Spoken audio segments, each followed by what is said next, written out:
Brett McKay here, and welcome to another edition of the Art of Manliness podcast. Now, let's say you were plopped in the middle of the wilderness with nothing but your wits. Would you know what to do to survive? Or how about, let's say there's some sort of natural disaster. Power's cut off, gas is cut off, water's cut off. Would you know how to survive those hours, days, maybe even weeks without those amenities? Well, our guest today has dedicated his life to helping people prepare for those sort of wilderness survival or emergency situations. His name is Creek Stewart, and he is the owner of Willow Haven Outdoor. It's a survival school in Indiana. And you might recognize Creek. He's written a lot of articles, some of our most popular content on the art of manliness, how to build a survival shotgun, how to build a 72-hour kit. He's also written a few books. He's out with a new one called The Unofficial Hunger Games Survival Guide. So in the off chance we have societal collapse and we have a reality show where it's the last man standing wins, this book will tell you how to survive. And we're going to talk to him today about his book and also some other advice on how to prepare for emergency situations. Stay tuned. Well, Creek, welcome to the show. Hey, thanks for having me. I'm excited. Yeah, so we were just talking about this earlier. This is the first time we've actually talked on the phone like before. You've written so many great articles for us. We never actually gotten together to chat. So this is a first. I know, it's great to put a voice with all the emails that we sent back and forth. So that's modern technology for you, I guess. Yeah, for sure. All right, so let's do a little background about you. You are a professional survival instructor, and that's what you do for a living.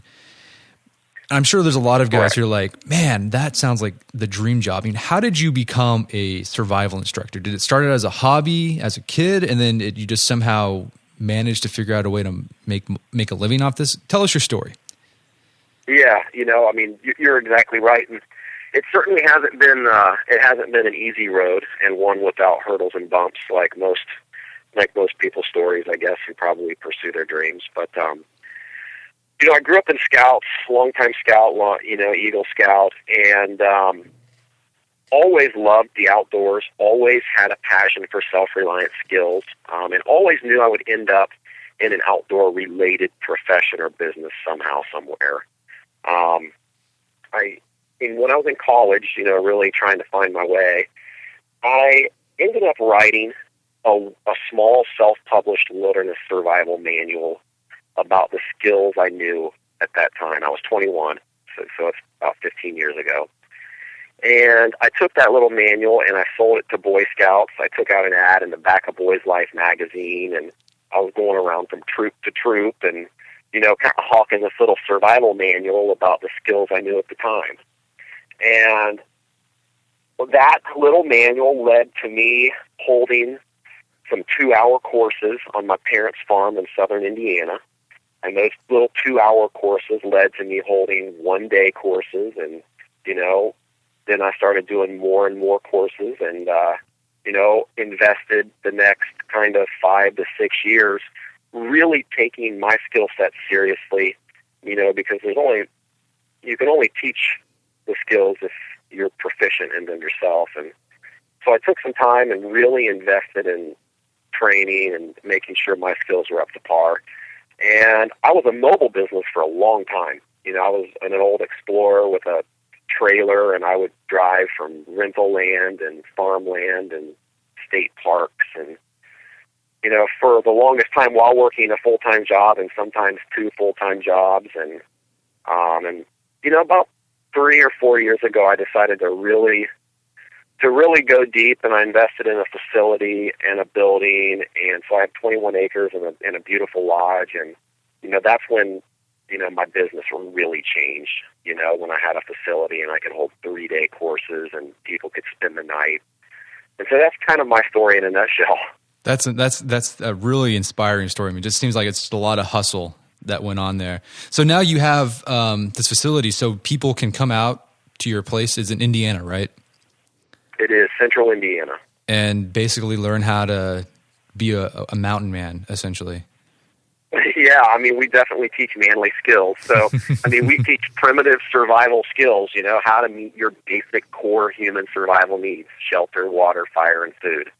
Yeah. And one of the things I like about your style and your approach. I mean, you're just very approachable with this material, because I know for a lot of people, sort of the layman who's completely new to prepping and survival stuff, it can be kind of intimidating because it's a different kind of group of people who are interested in it. But this stuff's important for everybody. I just love how you make it accessible to everyone. So kudos to you for doing that. Let's talk about that sort of barrier, that intimidation. There's a lot of prepping terms that, like jargon, right? That if you didn't know what it meant, you're like, what is that? You know, for example, like bugging out is a common one, and then bugging in. What's the difference between bugging out and bugging in, and how do you prepare for those different types of situations? Yeah. Well, I mean, they're opposite ends of the spectrum. You know, the definition of bugging out is when a disaster of any type, whether natural or man-made, strikes your area and it's no longer safe to stay at home. The decision to stay at home is actually, life-threatening. So in response to that, you have to evacuate your home in search of a safer destination and head from point A to point B. And that decision is what we refer to in the survival industry as bugging out. Now, bugging in is, an ideal scenario in a disaster situation, because it's the exact opposite. It's you decide maybe in a severe storm, it's not life-threatening, but your lights are out, you may not have electricity, you may not have gas, you may not be able to drive around, maybe there's ice-covered roads.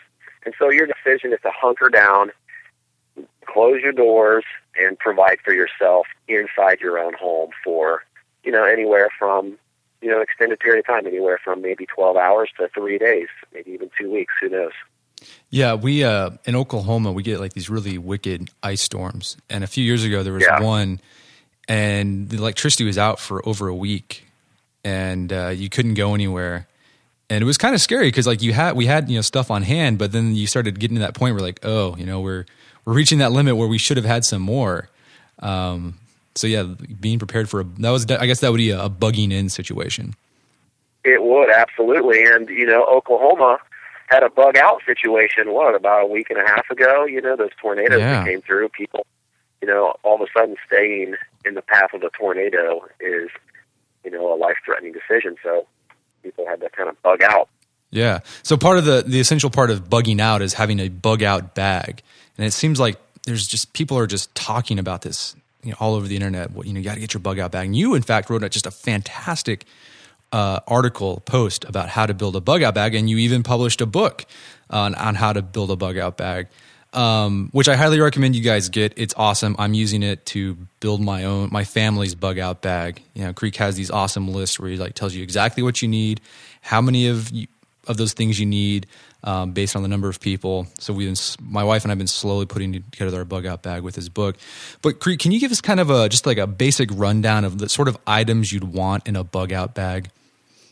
Yeah, absolutely. The most important aspect of a bug out bag is that it's a bag. It's a backpack. It's got to be something mobile, because just because we're leaving our home doesn't mean that we may be able to do so in a vehicle, and especially in big cities when everybody leaves their residence at the same time, it ends in nothing short of traffic jams.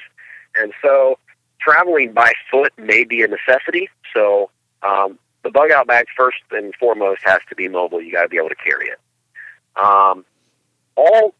All teaching I do and any survival kit I think about or talk about, it always starts with 4 categories, and that's what I call the core 4. It's shelter, water, fire, and food. So the first 4 categories of any survival kit, including a bug out bag, should include tools and gear and things to help you meet your core basic survival needs in the shelter, water, fire, and food categories. Gotcha.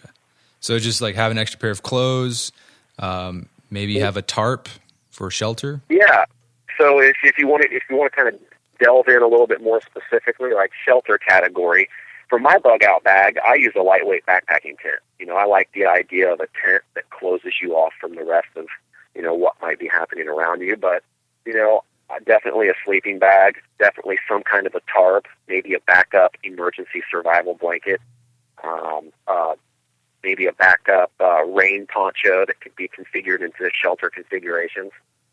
So shelter is, in extreme conditions, humans can live for 3 hours without shelter, 3 days without water, and 3 weeks without food.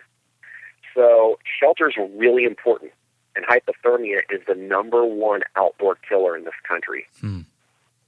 More deaths related to hypothermia than any other outdoor-related death. Falling, climbing accidents, four-wheeler accidents, snake bites. I mean, it's a huge silent killer. So shelter is very important. And then I guess water, just have some just kind of the basics, have an extra bottle of water perhaps, and then exactly. The ideal time frame for the average disaster lasts 72 hours where we're in the absence of the utilities that we depend on so much, like electricity and water and food and things like that. So plan for 72 hours worth of water, which a good estimate is 3 liters. And because water is so critical and you can move through it pretty quickly, a backup solution for water, whether it's a portable life straw or lightweight backpacking pump you could source water from a creek or a pond. So just some kind of backup to the 3 pieces you already have. Gotcha. And what I found interesting about the bug out bag is that a lot of people just already have this stuff laying around their house. Yeah. It's just a matter of putting it all in one place, so when something does happen, you can just grab it and go. Exactly. That's the whole concept, because the last thing you want to be doing in the sometimes seconds that you have of being notified of a large-scale disaster, the last thing you want to be doing is trying to pack. Yeah. And it's a great kit to have just in case Mother Nature or man gives you very little to no warning. Yeah, and I guess the bug out bag can also serve as sort of a bug in bag in some situations too, right? Like if water's out, then you can use the resources in your bug out bag to fulfill that need. Absolutely. I dig into my bug out bag all the time, especially when sometimes I'll grab my bug out bag if I'm going on a long trip. I'll have that in the car with me, and I'll dig into my bug out bag when I'm at home, when the lights go out for a large storm or a windstorm or something like that. It doesn't have to save your life to be really useful and practical. Yeah, definitely, for sure. Yeah, it's funny you mentioned the car thing. My dad's several years ago. I mean, it's been almost like over 20 years ago. He got stuck in a blizzard between Amarillo and Oklahoma City, and he had to pull over the side of the road. And yeah, he was there for like a day. Like but thankfully he had a bunch of stuff in his car where he was able to feed himself, stay warm. Wow. So yeah, kids, make sure you have something in your car, because you never know when it can happen. Happened to my dad. Yeah, exactly. Just a classic textbook example of what I call sudden and unexpected survival scenarios. Because there's a big misconception that, this doesn't happen, this won't happen to me, this only happens to other people and people on the news. But, when I teach survival skills, I don't talk about zombies and meteorites and alien invasions. I talk about the real stuff that happens to real people, just like you and me, on a regular basis. And I guess that must be the biggest barrier in preventing people to start preparing or getting ready for those type of things. They just don't think it happens, right? They just think, oh, it'll never happen to me. It'll happen to someone else, so I'm not going to do anything about it. Is that the biggest barrier for folks? That is certainly on the top of the list. Just the mentality that it's not going to happen to me. There's just such a naive.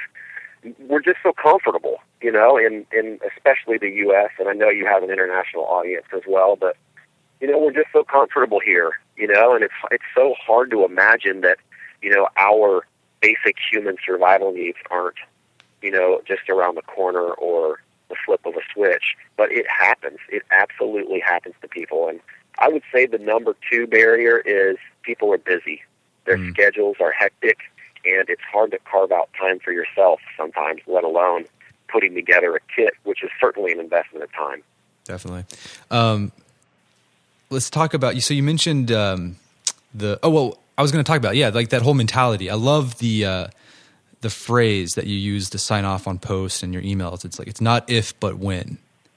Right. I love that. Cause you always think, oh, if it might happen, then I'll do this. But it's like, if is so conditional. And when you think about, when, it's more immediate and more pertinent, and it brings that sort of mentality, I guess gives you lights a fire under your butt to get things going.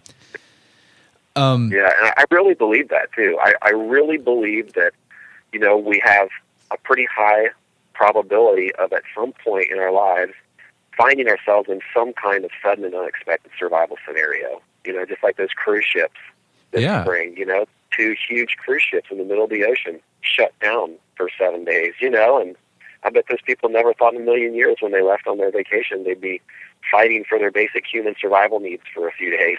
Yeah, because cruise ships, it's like everything kind of magically happens for you. You have all you can eat buffet.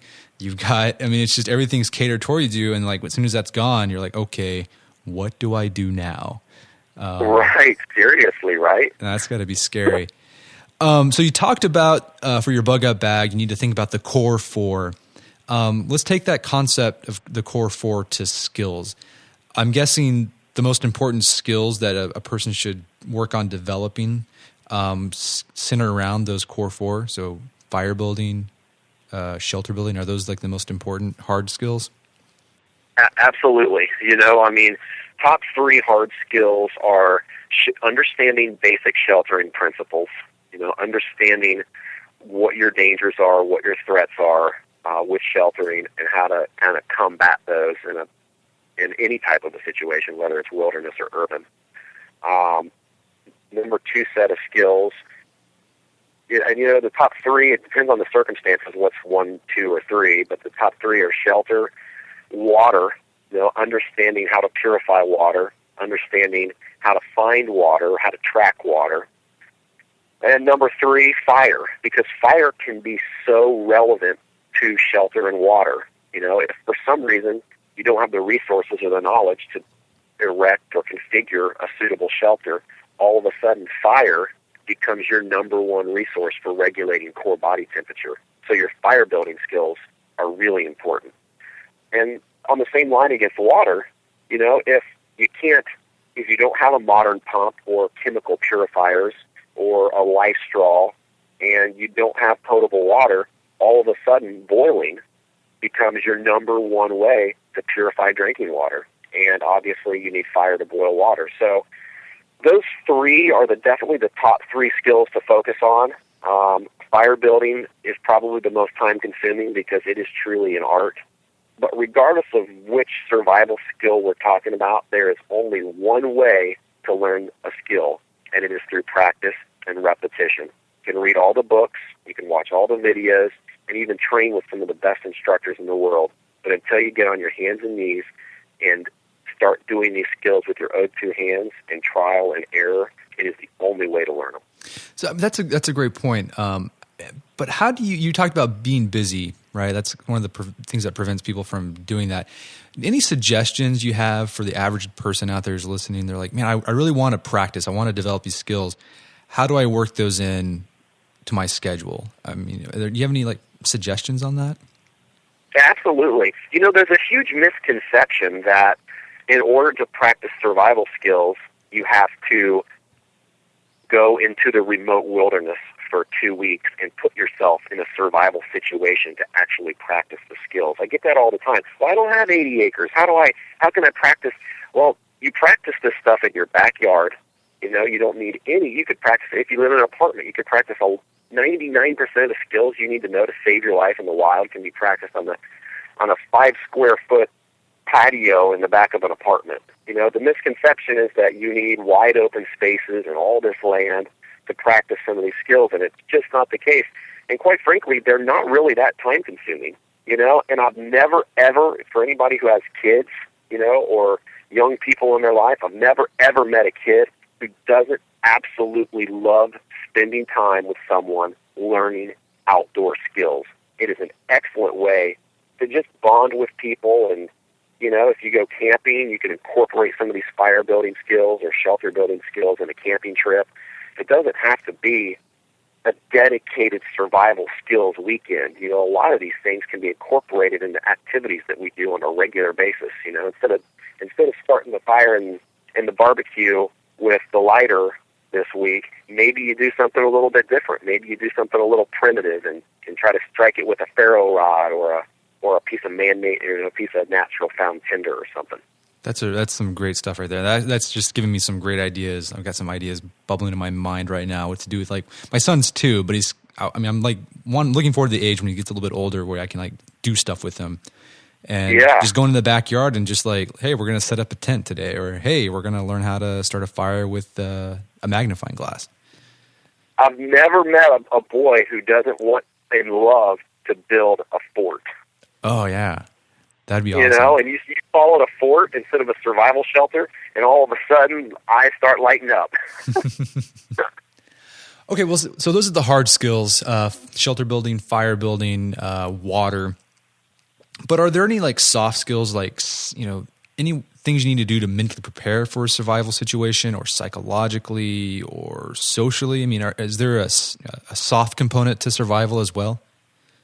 Sure, absolutely. You know, I mean, I don't know the percentage, but, you know, a high 90% of survival is mental. You know, what your mind decides, your body will do. And so if I had to just pick 2 kind of mental survival skills that people can work on, you know, as they go about their daily routines or daily activities. Number 1, and I believe your most important survival skill, is this. It will always be your ability to improvise. Because if there's one thing I can promise you about a sudden and unexpected survival scenario, it's that you won't have everything you need. That kind of defines the survival scenario, kind of gives you the definition of that scenario. So you all of a sudden have to meet your needs with what you have. And oftentimes that's with what you have in the car, like your dad did, in your pockets, in a purse, in a backpack, and it's using oftentimes everyday items and trash in a different way. It's looking at things what I call through survival tinted goggles.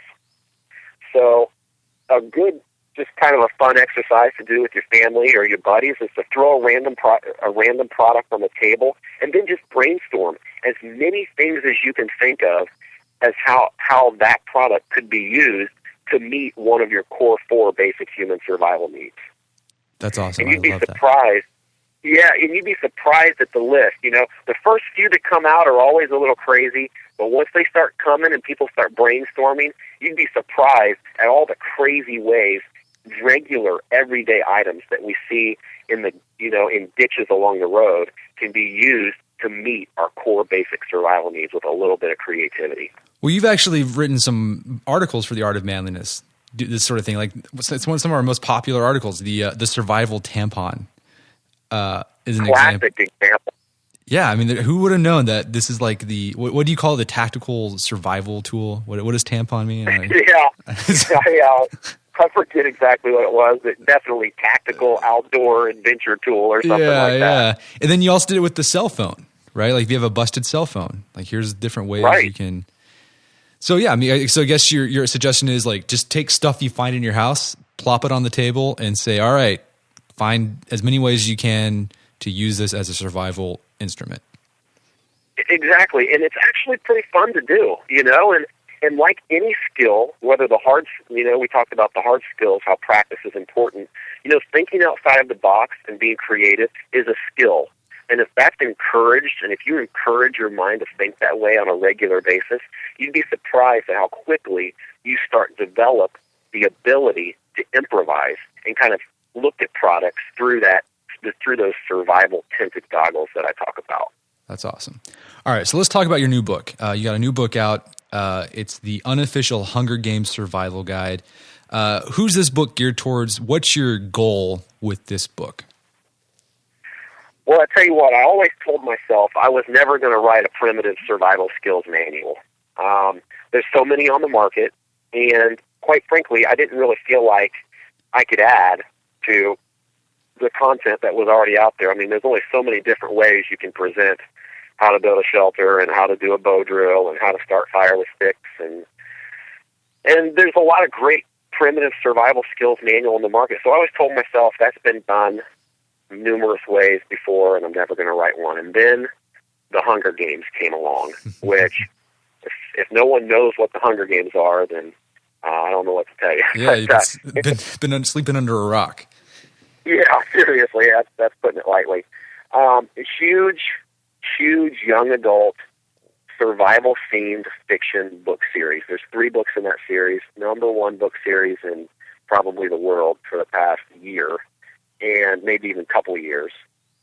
And it gave me an opportunity to present primitive skills in a totally different way and reach an audience that doesn't necessarily go out and pick up, your traditional primitive skills survival manual.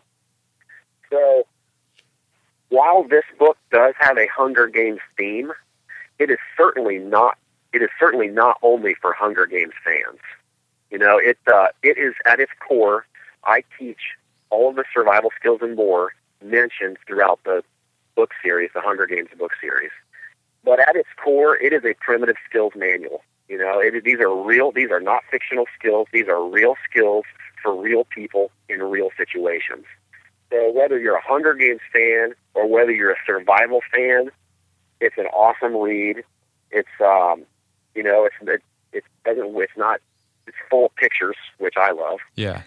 And it's not heavy reading, it's real light reading. I'm a very light kind of,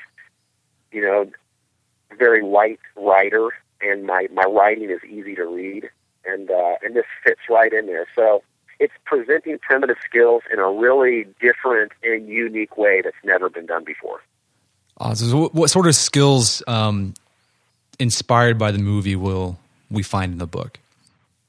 We've got some pretty cool ones. I mean, we definitely talk about twitch-up snares. We definitely talk about how to build snares, but I've done a great post for you for the Art of Manliness on snares too. Yeah. We definitely talk about wild edibles. A big theme of the Hunger Games is Katniss, this main character. Actually, Katniss that name is named after a wild edible tuber, the Katniss plant, also known as the arrowhead plant. So the Hunger Games book series has a wild edibles theme, so I talk about a lot of the wild edibles that those characters might have been harvesting and gathering. A lot of different hunting tools and techniques.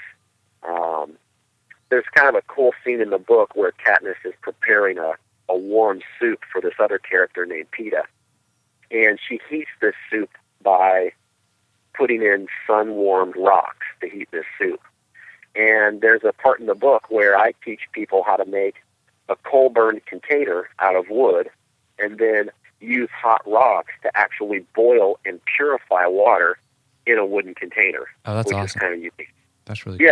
So it's applying a lot of those skills mentioned and, really fleshing them out so that people can, practice them and understand them, and hopefully one day, if they ever need to, use them. Well, speaking of which, if one day, what are the chances, as a survivor expert, what are the chances you think we'll end up like Panem, where, there's societal breakdown in the United States and the country's divided into 12 districts and we make teenagers kill each other? What are the chances that that'll happen, and that your book will actually, the skills you teach will actually be applicable in the arena, so to speak? Yeah, seriously. Well, I mean, I'm the kind of guy that never says never. Yeah. So, probably slim, but all great superpowers have fallen. And, the chances of maybe Panem are pretty slim, but the chances of being thrust into a sudden and unexpected survival scenario are not so slim. Yeah. I really believe that this stuff happens to people on a regular basis. I mean, we see it on the news, and I really believe that these skills are important. We're not the society that we were 150 years ago, where a lot of this is common knowledge. Mm-hmm. We have become accustomed to our basic needs being provided for us rather than us providing them. And a lot of people are very uncomfortable when faced with a scenario like that. So, even though it may not be a complete societal collapse, it only takes 3 hours to die, and then sometimes less. So basic primitive skills and modern skills with tools will always have their place, regardless of what society is like or what the world is like. As long as we're on planet Earth, Mother Nature will always be our greatest adversary. For sure. All right. So, Creek, final question. What can we expect from you in the future? I mean, I'm always amazed. You seem like you get all these projects going on. What are some of the ones we can look forward to that you got coming down the pipe? Well, I try to stay busy. I always try to put out good survival content, man. You do. So I'm constantly just trying to come out with, good writing and good content for people, that's going to make a difference someday. So I try to be entertaining at the same time, and I try to do stuff that's valuable. One of the projects I'm most excited about right now is I've written my first survival fiction novel. It's a young adult novel. It's probably one of the projects that I'm most excited about in my whole career. It's a really great story. It's about a boy, 17 years old. The name of the book is Rugosa. It'll be out in a few months. You can obviously get more information on my website. But it's about this 17-year-old boy in kind of a collapsing society, travels from eastern West Virginia on foot to save this girl that he loves who's trapped in Philadelphia.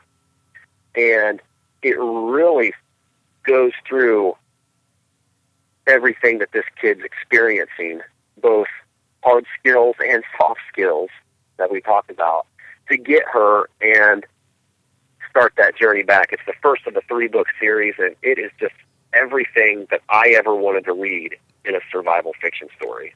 So I'm really super excited about it. That's really awesome. Did you ever think that you'd, like 6 years ago, that you'd be a fiction author? No, never. I always have enjoyed survival fiction. I mean, I grew up reading My Side of the Mountain and Hatchet and, Wolf, what's White Fang. White Fang, yeah. I just loved survival fiction, and those stories. It's just such a part of how I think and who I am, and kind of what shaped my childhood. And I never thought that I would, be writing survival fiction, but it's been a really fun. It was a fun. It's been really fun writing those stories, man, because you're not necessarily, confined by facts and. Yeah. So it's just been a really fun opportunity. I'm looking forward to it. We're gonna take down the Hunger Games, and then we'll have a movie made based off of your books. We're gonna make it happen. Yeah. Well, I tell you what, I got to give mad props to Suzanne Collins, who wrote the Hunger Games, because it's only because of that book series that I had the opportunity to write this book, and she has opened up the doors of opportunity for so many other people, as have you, and exposed an entirely new audience, the young adult audience, to survival skills that I believe are important that may have not otherwise had an interest in those. So I've definitely seen a spike in young adults and teenagers at my courses, and I think that's huge, and I give a lot of credit to her in that series. So very good. All right, well, Creek, this has been a great conversation. Thank you so much for your time. Hey, Brett, man, I appreciate all that you do. I'm a huge fan of you and your site, and I eat up your content, so the pleasure is all mine. Well, thank you, sir. I'm humbled and honored. And just so you know, I'm at the Blade Show, and I've met probably 5 or 6. I was only in there for a couple hours. I'm at the Blade Show in Atlanta, Georgia, and I've met 5 or 6 guys who've come up to me and said, "Dude, are you Creek from The Art of Manliness? From the guy who writes on The Art of Manliness?" So you have got Art of Manliness fans walking around at the Blade Night Show in Atlanta, Georgia today, Brett. That's awesome. Well, tell them. Well, if you, I'm serious, man. That's all. If you see any more, give them a firm handshake for me. I certainly will. I told them, I said, I'm getting ready to get on the phone with Brett from the podcast, and I think they were a little jealous, but I couldn't fit them all in the conference room. So. Our guest today was Creek Stewart. Creek is the owner of Willow Haven Outdoor. You can find more information about his survival school at willowhavenoutdoor.com. And his latest book is the Unofficial Hunger Games Survival Guide. And you can find that book on Amazon.com. Well, that wraps up another edition of the Art of Manliness podcast. For more manly tips and advice, make sure to check out the Art of Manliness website at artofmanliness.com. And hey, did you guys know we have a store? We do. It's store.artofmanliness.com. You'll find all sorts of Art of Manliness goodies there. T-shirts, posters with illustrations by Ted Slampiak, stationery, and we're adding new products. So love for you to check by, pick something up. It'll help support the podcast and the website and keep it going. So thanks. So until next time, this is Brett McKay telling you to stay manly.